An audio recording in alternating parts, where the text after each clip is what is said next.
This was one of the worst processes I could have ever experienced with a lender. Hey everyone, we're back.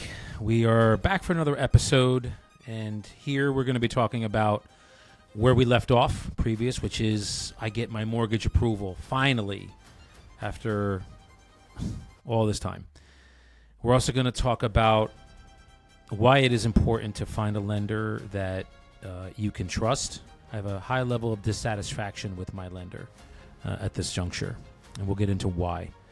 Also, information coming to light regarding the complex itself that I've purchased, and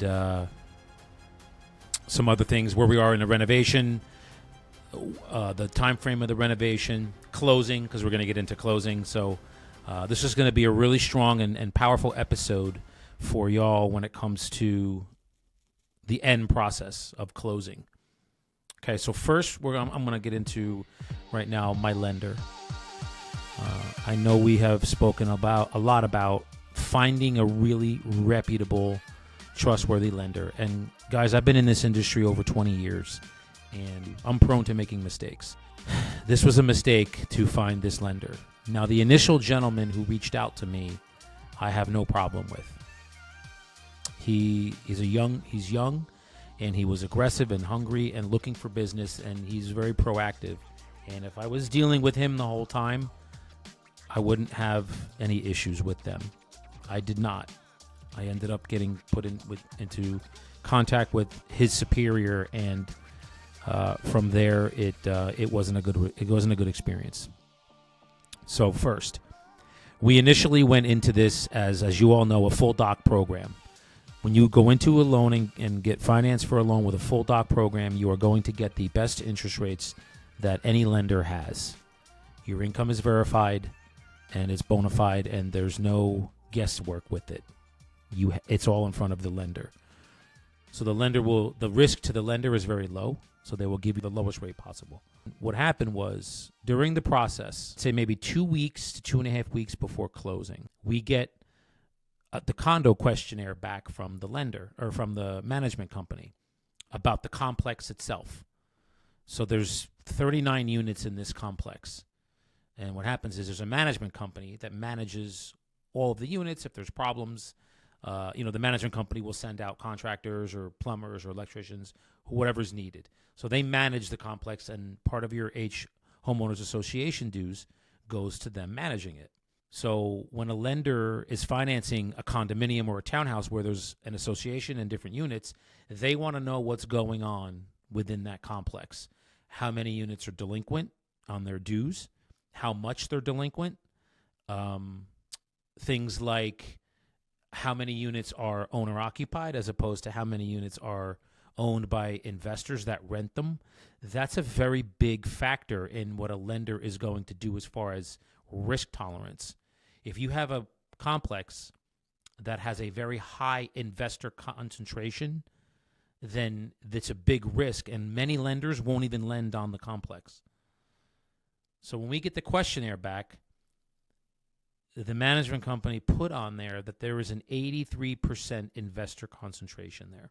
So more than 8 out of 10 units are owned by investors. That's an astronomical rate. And what happened is then the lender gets this questionnaire, and it is a problem to them, to where now we have to actually switch programs. I don't qualify as a full doc. And I get a phone call. Lender tells me this and says the program has changed. We have to go on a different route now. Now you have to go and do a DSCR loan, which we talked about.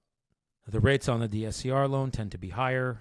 Points tend to be higher. There's points, things of that. So it's just more money out of my pocket. And the big problem with this DSCR loan is, instead of now having an 80% LTV, which means I'm putting a 20% down payment, now that down payment rises to 25%.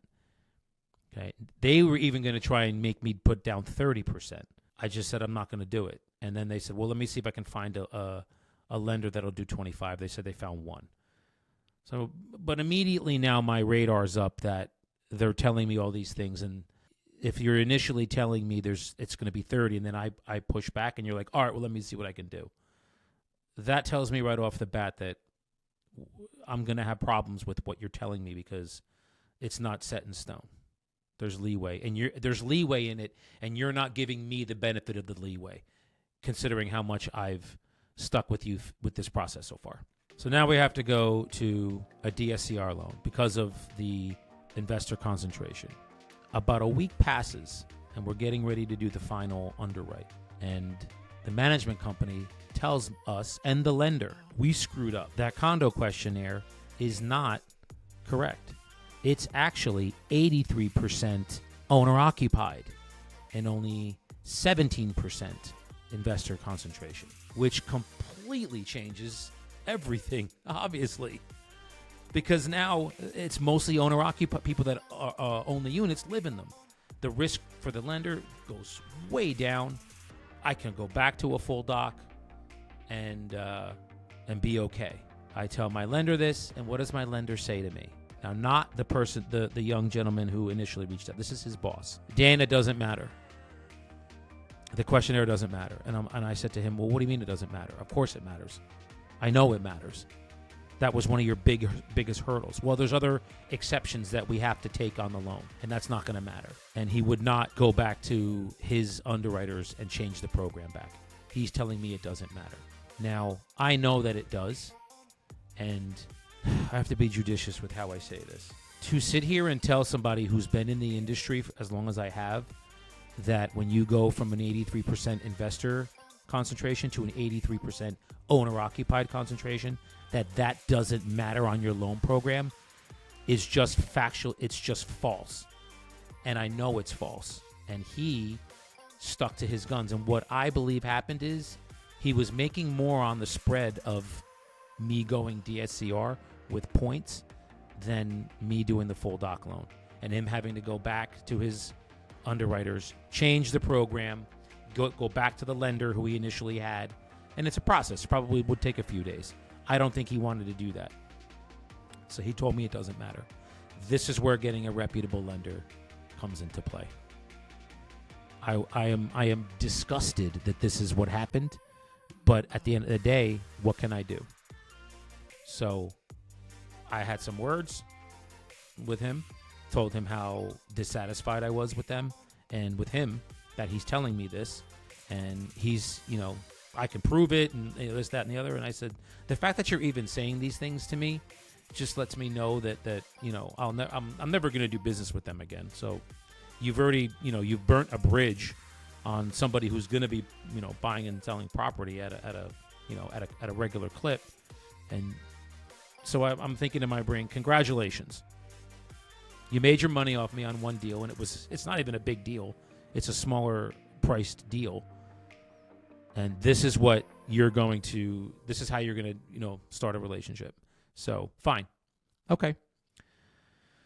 So now we're sticking with the DSCR loan, and I have to now put out 25% down. And then now comes the part of closing costs.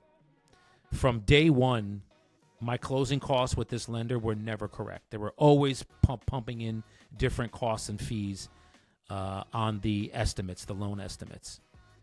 Now, if somebody doesn't know, like I do, because I've been in the industry, how to read one of these, like they would get taken for all of these costs that you could dispute and get fixed. I did it from the beginning of the process all the way to the end, and thankfully I did. All right, I just got to think of how I'm going to how I want to phrase this. When you close a deal, you get what's called a closing disclosure. We used to call it a HUD-1 back in the day. And for those of you who were in lending in the 90s and early 2000s, you know what I'm talking about. It's a HUD-1, Housing and Urban Development 1. It's a HUD-1 statement. So my closing disclosure, my closing statement, I get it. The rate's wrong. The fees are wrong. I mean, just everything about it was wrong. This process with them has just been a complete shit show. And because I'm under the gun and I need to close this thing, because obviously the sellers need to close it too, and I'll get into why in a little bit, but I had to dispute these fees numerous times through this process. So for you, everybody out there who has not closed a deal yet, and you're going to be, taking this information and going out and buying property, when they first send out the loan estimate and your estimate of fees, go over that in detail with a fine-tooth comb. And every fee that you think shouldn't be there, question your lender with it. Go back to them. What is this? Why is this there? No, I'm not paying that. That's ridiculous. That's an added fee. They had so the appraisal you pay out of your pocket. Just so you guys know, it's what's called the POC, paid out of closing. It was, I don't know, $500 or $550. That's paid out of closing. I pay that. They had on the closing fee, on the closing disclosure, an appraisal fee, an appraisal doc review fee, an appraisal whatever fee. It was like another $300. I said, why are you guys charging me for something I already paid for? Oh, I'm sorry, we'll get rid of it. The next document comes when they do this, like 3 days later. It's still in there. I dispute it again. They send the docs. It's still there. Like, these are the things that you, as a consumer, need to go over with your lender. That's just one thing. There were taxes that they were escrowing twice. Taxes that they were. I mean, just underwriting fees and points and all this. Points were fine, but they were telling me that it was only going to be 2. Then they kept having 2 3/8 on there. Then I tell them, and so, like, I said, guys, why can't you just get this right the first time? You've done this hundreds of times. You've done loans. I said, you're trying to. Well, it's not us. It's the back end. It's not us. I don't want to hear that. That's bullshit. Take control. This is your deal. I handed you the deal on a silver platter. You didn't even have to work for it. I said that I wanted to work with this gentleman, and said despite working with somebody else that I knew, I wanted to see if I can build a relationship with this younger guy. So get it right. This is the initial deal. Wouldn't you want to make sure everything is right so the next time I do it, I'm like, yep, sticking with them. They were good. They were aces from Jump Street. Everyone, this was one of the worst processes I could have ever experienced with a lender. And I could care less if they don't, like, I'm not going to name them. So if you're listening, know that I'm never going to use you again because of all of this, but I'm not going to name them. It doesn't do anybody any good. Maybe they'll learn from this. If they're proactive and have a growth mindset, they'll listen to me and then say, you know what, we're going to do better for the next person. Instead of, oh, he was an asshole, he was this, he was that, he didn't do this, he didn't do that, which is not true. I'm in the industry. I know what I need. I got them literally every document they needed within 4 days of me getting the loan approval. So, please, yeah. All right. So that all gets worked out. Then we get the final closing disclosure. It's okay. I have some family issues, and I'm not able to actually go to the final walkthrough.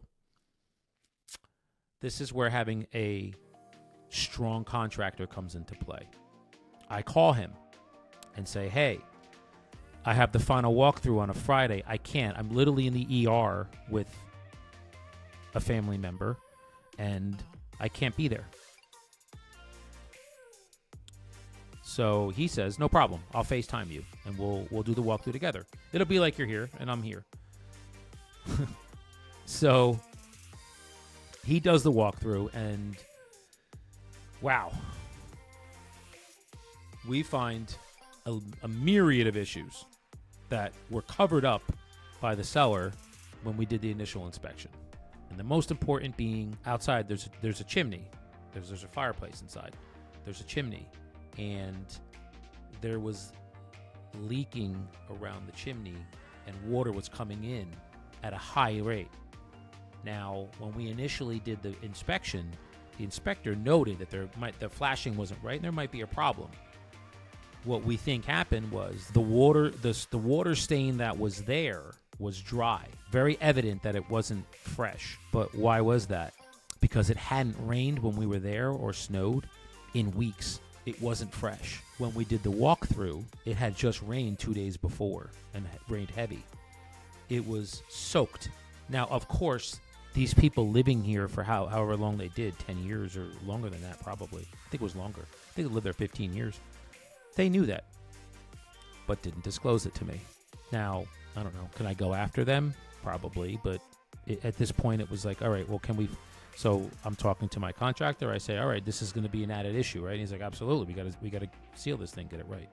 Something I can't fix, just going to cost money. Okay, great. In the bathroom, this is issue number 2, the upstairs main bath, not the master suite bath, the main bath. They had something covering. Oh no, it was a floor mat. Now, when you're doing an inspection, I'm going to advise everybody moving forward, lift up the floor mats when you do inspections. I would have never thought to do that, but it was a really big floor mat. You don't think to lift it up.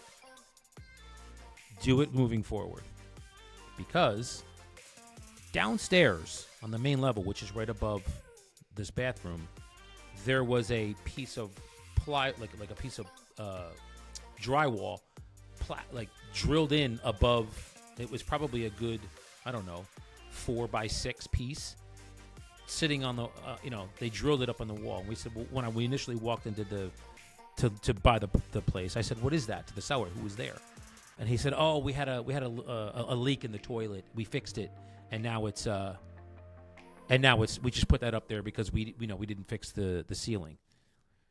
And my contractor was there and heard him say that, because he reiterated it to me in the final walkthrough. Didn't he say that this was fixed? This is from a toilet leak? And I said, yeah. He said, it's not. He lifts up the bath mat. There's 2 holes, literal holes in the floor where water is just going down. So the floor is soaked. The ceiling of the downstairs is soaked. He said, I can fix this. It's going to be more money. Okay. So there's that. So if I can stress anything to everybody listening, be as thorough can be with your inspections. Because I should have known this. This is my fault. I didn't have my inspector lift up a bath mat, but he should have. So again, the seller blatantly hid this and lied to us about what it was. But what, again, my own fault. It's my fault. I didn't lift up the bath mat, neither did my inspector. So I'm not going to go after him and tell him he should have paid for it. So no. So then what do I do? So we're FaceTiming. He's doing this to me, and I said, I'm not going to close with this. I want money. I want the money because it was a blatant deception. So I go back to the seller and I communicate this through the proper channels, agents, and say, I'm not closing because this was hidden from me on purpose. I asked for a certain number. I got less, but I was, I guess at this point, happy with what I got because I did want the property, and I thought that I could work with it with regards to how much it was going to be with my contractor. So we agree on a number, and finally I say, okay, I'm good to close, and we close. Now they come to my house, and I did a remote closing, and we closed. Now I own the property, and all of this reminds me of, I don't know if any of you follow Jocko Willink, the former Navy SEAL. I do, and I follow his principles. There's 3 prominent people whose principles I follow daily: Marcus Aurelius, Jim Rohn, and a lot of Joccos. Jocko has a thing, if you want to look him up and just type in, if you want to Google it, Jocko Willink good. He says, and it hit a chord with me and it just struck a chord, and now I live by that as best as I can. I'm not perfect by any means, but I do the best I can. In this situation, I did. When problems and setbacks arise, good. What do I mean? You have to put down an additional $10,000, so your LTV is now not 80, it's 75. That affects the deal. Well, good. I have to work harder to replace that money, and that means that my mortgage will be less. The roof's got major leaks that the seller hid. Good. Now I'll have a roof that I can get installed that's right and won't leak anymore. The deal now doesn't make sense to purchase and hold it. Now you're going to have to flip it. Good. At least I had 2 or 3 exit strategies. So this isn't going to cost me any more money. I'll actually still make money. Now, this is not an easy concept to adopt. I struggled mightily with this at first. Mightily.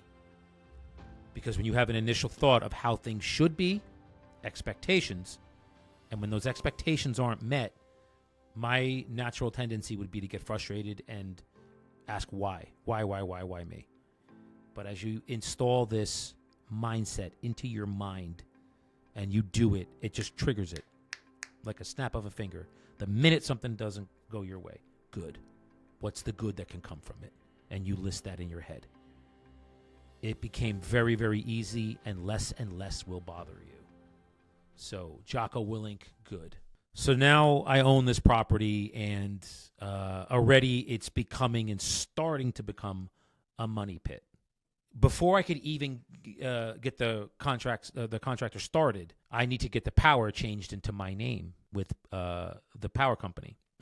I go to do that, and they say, no, we can't do that yet. Lo and behold, the seller has left a huge, I will emphasize, huge balance, delinquent balance that they have not paid to the power company. So what does the power company now have to do? They have to verify that I am in no way related to the people that just sold this property that owe them with what I thought was $2,500? Nope. $3,000? Nope. $3,500? Nope. North of $4,000 the sellers left as a balance. They did not pay.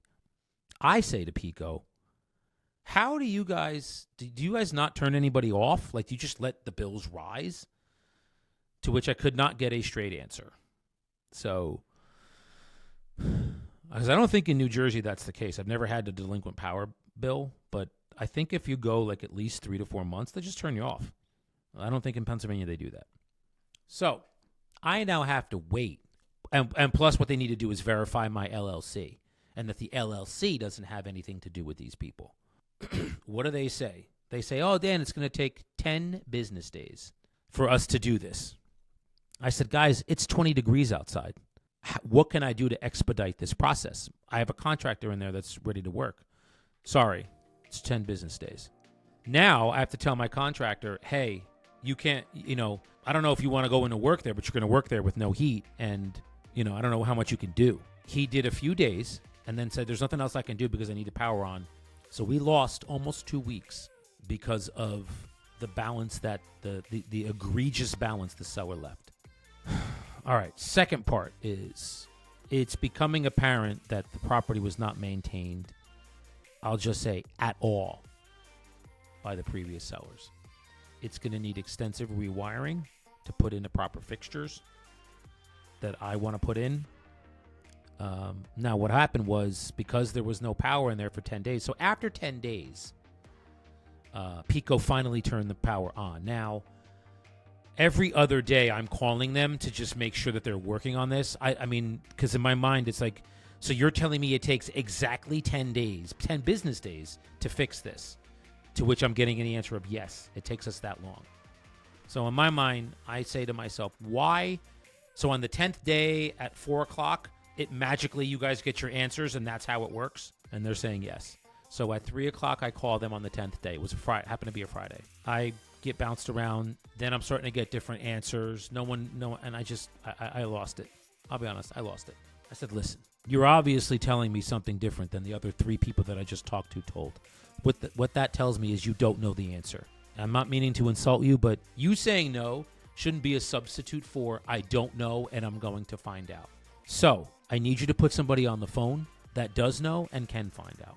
And thankfully, maybe the good Lord above just saw my absolute frustration after 10, 12 days of this nonsense. I get a wonderful rep who goes the extra mile and says, let me look at something really quick. And sure enough, a previous rep changed something in the computer to where anybody who looked at it, they would look at it and say, there's nothing that anybody can do. Like it's in this category. She takes all my info, looks it up and says, nope, you're fine. And I can't tell you the sigh of relief I felt, and just recognized her and said, listen, and we'll call her Pam for now. Pam, I just want to say thank you for hearing someone's frustration, not getting annoyed yourself and just blowing me off, but actually being proactive and figuring out the problem so we can get it to a solution. You have a very solution-oriented mind, and I'm telling you, if Pico is not like long for you as far as your career, wherever you go, you will be successful because of that mindset. You don't focus on the problem. You're focusing on how do I fix it. That's a solution-oriented mindset. She was very thankful, and lo and behold, the next day we had power. So we lost 2 weeks of that. My contractor has been working in there. He worked there 3.5 days in 20. This is when we had that really cold spell, okay, in January, late January, and early February too. It was very cold. It got down into the teens. Because the power was off, now what he did do was drain the pipes. He got his plumber in there to drain the pipes so they wouldn't freeze. I had swelling on the pipe fixture where it comes and meets, like one pipe meets another pipe. That fixture there, I have pictures of it. You see it. Instead of it looking like this with one fist, it was like expanded to where it looked like it was literally going to explode. Now, he showed me like 6 pictures of this. And he said, Dan, that's because there's no heat, so the pipes swell. You have to get new fixtures now in your pipes. You can't use these, and they're literally going to blow. Like this is a problem. He calls his plumber, and his plumber literally drops what he's doing and says, I'll go out there and fix it for him. I want you all to understand the power and necessity of having a reliable, trustworthy, solid contractor. This man has, with his crew, has worked in this place in 20 degrees probably for 3 days with no heat, and drain the water out of the pipes so the pipes wouldn't freeze. And I'd need all new plumbing, not just the fixtures. And got his guy to come out there on a day's notice. The amount of support and patience and understanding that I've been shown from my contractor was essential to me getting through this to where I'm at right now. There were many days that I'm ready to throw the towel. I'm just livid. I'm shot. I'm mentally exhausted. And what is he saying to me? Because he can tell when we're talking on the phone. He's giving me updates. Dan, don't sweat it. We're going to get through this. Hey, man, whatever I can do, I'll do it for you. Hey, man, I'm going to go run up there and just check on the property for you and make sure that everything is okay. I can't put a dollar value on that. There isn't a dollar value on that. There's none. I have full trust and faith in this man that he is going to take care of this property. And he has said, I'm going to make it like it's my own. So it is essential. Your lender, your contractor, they are your 2 most important people in this whole thing, because they're the 2 that you're going to be dealing with the longest and the most. So I'll find somebody else out there. I'm not worried about that at all. We had one dud. Now, next time we'll get a stud. I have a stud for a contractor. Don't need to find another one. Already got him. He's solid. We're good. Where are we at now? As of today, what's today? February 10th. This is a Saturday. Where are we as far as the renovation goes? Pico turns power on. We're good there. He's been working now for a solid week to week and a half. The floors are almost done. They're pretty much done. The whole place is spackled and painted. It looks beautiful. The cabinets are going in on Monday. The new lighting fixtures are going in on Wednesday. The appliances are going to go in after the cabinets, and the counters are in. So I'm thinking that's probably going to be like Wednesday or Thursday, because the counters are going in Wednesday or Thursday. We're getting a new sliding glass deck door. That's going in on, that's one of the last things that goes in. So I think it's going to be Thursday or Friday. The deck that we're going to put new boards down, new deck, that's going to be Thursday or Friday. The bathroom vanity, all the tub, fixtures, the whole, like the bathrooms are going to be pretty much new. That's all going to be done, I want to say Tuesday or Wednesday, because I had to have his electrician come in and do some new fixtures and stuff. There's going to be a really cool, like modern porch light that we're going to put in. That's going in on Monday. And then all the little cabinet knobs and rods and stuff are going to go in on Tuesday. And then it'll basically be done and ready to list. So that brings me to, what are my plans for the property?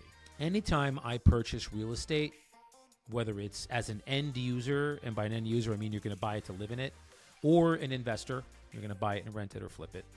Anytime I buy a piece of real estate, I want to have at least 2 to 3 exit strategies when I buy it. Well, Dan, what do you mean by that?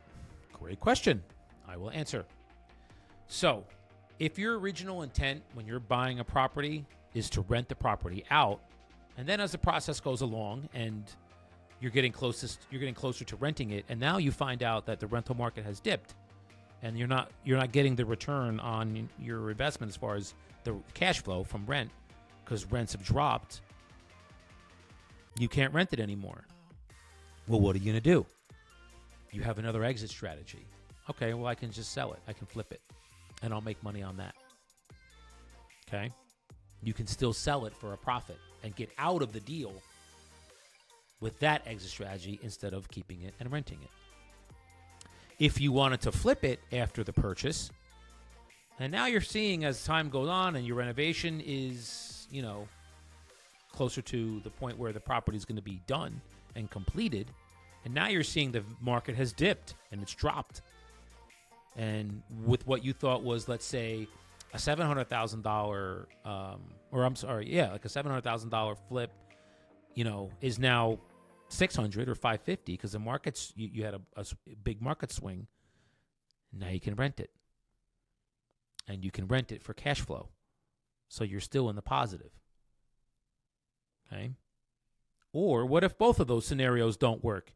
You can't flip it for a profit and you can't rent it for cash flow. Neither of those work. You also can move into it and live in it.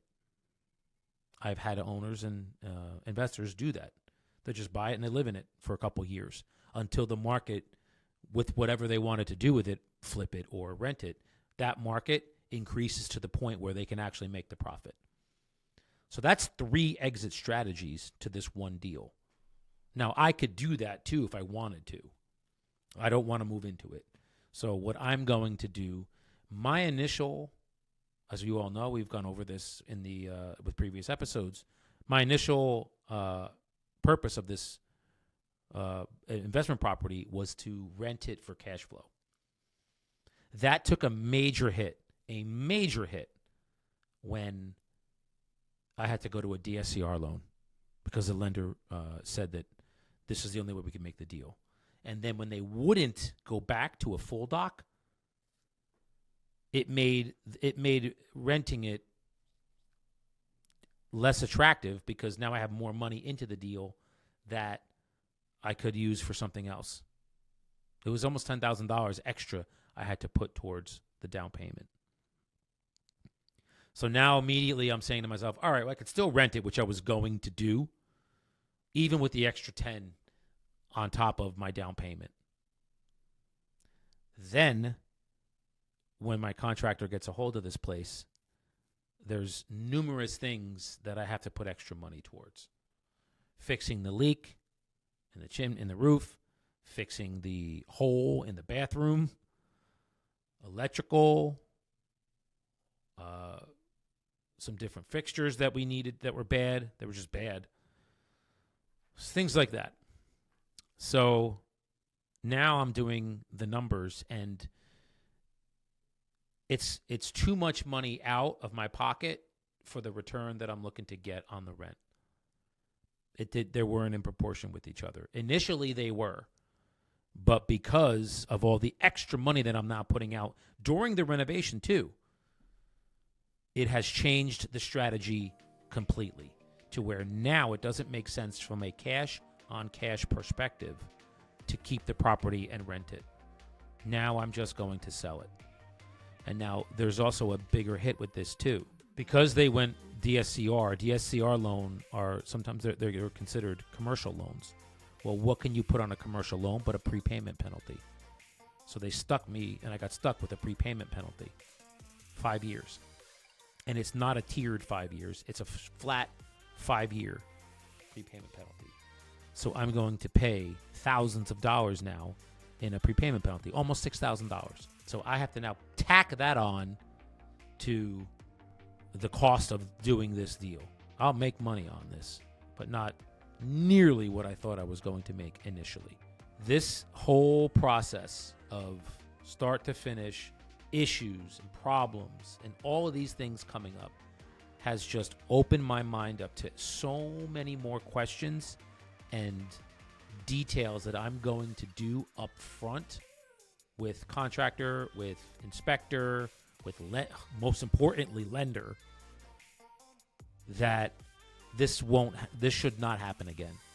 This again was a good guinea pig of investing in somewhere where I don't, it's not in my general area. This is the first time I've done that. I've owned and flipped property and rented property in my own state. I haven't done it in another state. So this was the first time I did it. Huge lesson. And I want to, the reason I'm sharing this all with you is so you don't make these mistakes. So I'm explaining to you everything that happened to me and the cost of it. You know, $2,000 here, $4,000 there, $1,000 there. You know, again, more fixtures, sheetrock, fixing, leaks, fixing a chimney, flashing a chimney, like all of this stuff. It's all extra money. $2,000, $3,000, $4,000, $1,000. All it does, it's not that I don't have the money. It's cutting into your profit. This is all supposed to be for your own profit. And the more you keep putting out, the less your profit margin is. So again, for me, my cash on cash return is like 10 now. It's not even, I don't even know if it's 10. It was in the area of 19 to 20%. It was in that ballpark. So when all was said and done, everything was paid out each month. Everything was paid out. And then my yearly return on rent, the cash on cash return yearly was going to be about 20%. It's not that anymore. It's probably half that now because of all the extra money I put out. Because of things that I didn't know. I didn't think to pick up a bath mat. I didn't think to dive deeper into, all right, well, is that chimney leaking now? How can we figure that out? Would it have even made a difference if I figured it out? So these are all things that I learned. And again, use it for you. So when you buy your first flip, or maybe you're flipping property now or buying property to hold now and rent and get cash flow on the rent, use this so this doesn't happen to you. So again, 3 exit strategies for me. So the good thing is I was going to rent it, but now it doesn't make sense for me to do that and tie up all of that money into the property. Now, will I have, I think over time, the appreciation rate just by me holding the property for 2 or 3 years, I would have netted probably 30 to 40,000 more on the sale if I sold it in 2 or 3 years. I truly believe that because I think this market is primed for a pop. The minute those rates start to dip, you're going to see so much activity from buyers. And what's that going to do? But raise the value of my property. But I'm around, I've triangulated this idea of what I'm doing here with believable people, credible people, and they've all said the same thing. Sell it. I know you'll make more on it 2 years from now or 3 years from now, but sell it. We have bigger plans for that money. And one of the things about me that I am quite happy with is I don't question people that are already doing what I'm doing and doing it at a very high and profitable level. I don't question them. You tell me what that to do, then that's what I'm going to do. So I'm going to sell it because I'm being, I have, there's different things and more profitable things for me to do with this money that I'm going to earn from the sale. But for you out there that are, contemplating selling or things like that, look, in my area to where I bought this property, there are 0 listings right now. 0. Literally none. I looked this morning. There are none. Now, the highest sale that I know in the area was $248,000, probably, I don't know, 6 months ago. So that's a comp. Definitely a comp. So the question now is how much more can I get for it? And this is where my brain starts to get really happy. How much more can I get for it? Okay? Because I paid, obviously, way, way less for that. Way less. Now in my brain, I'm saying to myself, all right, well, you're going to make something on this. The highest sale is $248,000. That was 6 months ago. There are 0 active listings right now in this area that can even be used as an active sale. So when I list this property in 2 weeks, 2.5 weeks, I'm literally going to be the only game in town. So every buyer that's out there, and I know they're out there because I'm in, number one, a very, very good school district. We've gone over this before. Qualities you look for in an investment property. One of the most important is school district. So when I list this, I'm in a really good school district. It's a very, very strong complex now, we know, because 83% of them, 31 out of 39 units are owner-occupied. They're owned by the people that own it. They're lived in by the people that own it. So this complex is strong just from an ownership basis. So we have good schools, strong complex, no inventory whatsoever, like none. How do I capitalize on that? Because look, guys, I teach this all the time on how to price property. I know how to price it masterfully. I train agents on how to do it. A buyer and a seller can agree to a price no matter what.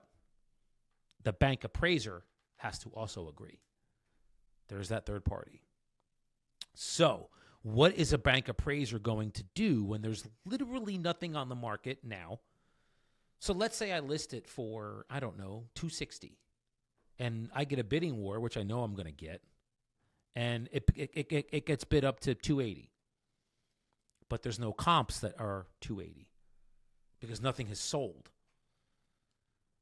And say he appraises it at $260.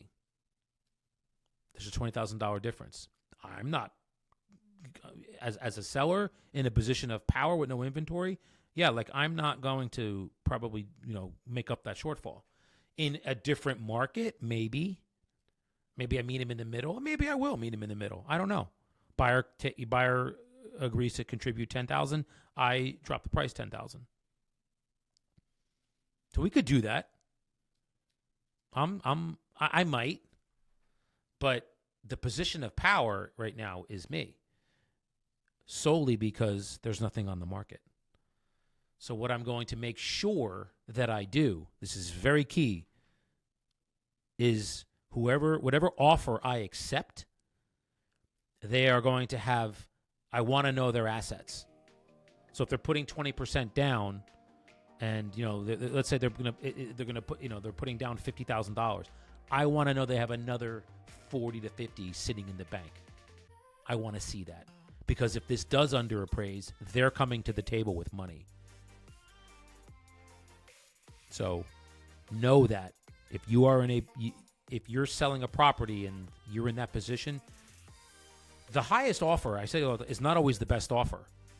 They may be stretching themselves eminently thin, and if one thing goes wrong, they can't handle it. They don't have the means to handle it. That's not an offer I want. I want somebody who has really strong credit, really strong income, and really strong assets. The 3 components to getting the absolute best program possible. Assets, credit, income. I'll wait. Let's say they have to, maybe they need to sell a property. Contingent sales, I probably wouldn't do that, to be honest with you. So I'll throw that out the window. But what I will do is, if somebody's offering $285, but they're only putting down 10% and they don't have a lot of assets, and I got somebody else at $280, with 20% down and really strong assets, I'm taking that deal 100%. So remember, the highest offer is not always the best offer. It's the one that can close. That's the best offer. That's the best. So this will be interesting. How I maximize the value of this property, because again, there's nothing on the market, literally nothing. So it will work to my advantage. Now it's really going to be in the bank appraiser's hands. And I'm excited about it, to be honest. Now I'm thinking about it, and I was, to get a little bit personal, I wasn't depressed. I just was very down about the process itself. It really bothered me that my lender took the route that he did. It bothered me that the sellers did what they did. I knew they were struggling, and I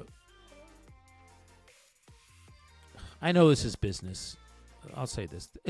These are business decisions. This is all business. It's about making money when you're flipping property. I get it. There's also a human side to me and a human side to this. I'm not going to sit here and disparage sellers. They were in a very tough spot. I know this because when you get the closing disclosure, when you're closing the property, you see they'll see your disbursements as far as what you're paying, taxes, title, all that stuff as the buyer into the property. But what do I get to see is what is their side, what they owe, like their debts. So I see who they're paying out, and I see their gross number, which is the purchase price that I'm buying it for, and then I get to see the line item of everybody that they owe, and then the bottom number, which is the net number, which is what they're going to walk away with. I see that. Let's just say there was a litany of debts that these people owed that were delinquent. And then I come to find out that Pico is delinquent. And I wouldn't know that without calling Pico first. Now, for you guys that are buying property and doing this, before you close, call the electric company, whoever's providing utilities to whatever property you're buying, and make sure that the previous owners do not owe a delinquent balance. You will have a problem getting power put in your name in a timely manner if that's the case. Learn from my mistake. It cost me 2 weeks of time, 2.5 weeks. And it cost my contractor 2.5 weeks because he couldn't work for 2 weeks of it. He worked for 3 days and was like, we can't work anymore. And how gracious he was to even try to do it, and did it for 3 days and gutted it, and then had to but I put him off his schedule. He had this scheduled out for, all right, this is going to take 4 weeks, this renovation, and then on to his next project. He had to delay all of that and change his whole schedule around for me because of previous owners and a delinquent balance. So I share that to say, was I frustrated with them? Yes. Was I angry at them? Yes. Did I wish they just came to me and said, this is what we have going on, and we're hoping for some leeway and a little bit of grace from you as the buyer to help us through? Guys, I guarantee you with 100% certainty, if these people came to me and said that to them, I would have worked with them all the way through to the closing. All the way through. But they took a different route. They took the route of, we're not going to tell him anything. We're going to deceive him with covering up things and let him figure it out for himself. What a wonderful way to go through life and teach your children that, because there were children involved. What a wonderful way to teach them. Sad, very sad. And again, I feel for them. My heart goes out to them. I'm not, it's not personal to me. And I do. I genuinely feel bad for these people. that they were going through a hardship. But the right thing to do, the moral thing to do, the ethical thing to do was to tell me, instead of me having to go back to their agent 17 times with more things that we're finding out that they didn't tell us. Makes him look bad because he's representing them and representing the property. Now, I'm not saying that that's not something that can happen to me too. I can have deceiving sellers that don't tell me everything when I ask questions. I don't know if he asked them. I doubt it because I don't think he would even know to ask. Why would you have to ask a seller, hey, is your Pico bill delinquent? You wouldn't have to ask him that. Now, what he could have asked him is this leak, are these leaks that you have disclosed on the seller disclosure, are they active? Could have asked him that. But I don't blame him by any means. This is, again, 100% on me. I knew it. I should have known, and I didn't know. So I just share that to say that careful, just be as mindful as you can and ask as many questions as you can so you don't run into the issues that I did, to where I now have to pivot from owning a nice property and renting it and making a good $1,000 a month on rent to selling it and figuring out another way, putting your money somewhere else. So that's where we're at right now as of February 10th. Next episode will be the final renovations, and now we're getting ready to list the property and what's going to come of that. And now, I have to find an agent out there. I'm not licensed in Pennsylvania to sell real estate. So I have to find an agent out there that knows the area and is going to be in sync with me as far as how to price it, how to market it, how to get the highest offer, and how to finally ultimately close. I am now going to be curious, and I want to see. I'm not going to tell them much. I want to see how they come to me and how they list property, because I want to see their process. Don't change if you're a strong agent, your process, no matter if it's a friend, an agent, a family member, it should be the same all the way through. All the way through. Nothing changes. So I want to see how they do it. So, like when salespeople call me and try to sell me stuff, I don't hang up on them. I want to listen to your sales. I'm like, okay, great, here we go. Like, let me hear your sales pitch. You're selling me a computer program that's going to give me leads that I get these phone calls 5 times a day. Okay, let me hear your sales pitch. Let me hear it. Go. And begin. Jerky boys. And begin. And I let them go. So I want to see whoever I choose, agent that I choose, I want to see how their sales process is and how they present themselves to me, and what their methods of marketing are, what their methods of getting my property sold for top dollar is, how to incite multiple offers. I know how I do it. I want to hear how you do it, because my way works. I want to hear your way. So this will be interesting too. Now I'm going to be hiring colleagues to sell this property. So, and of course I'm going to take a referral fee on it because it's mine. I'm an agent, so I get my 25%.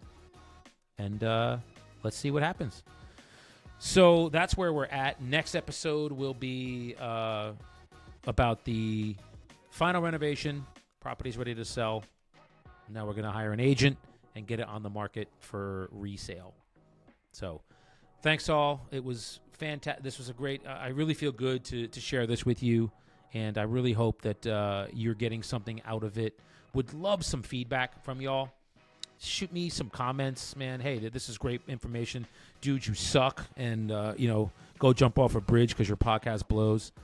Hey, bro, love your podcast. And I'm buying property now, and I'm using your, a lot of what you said.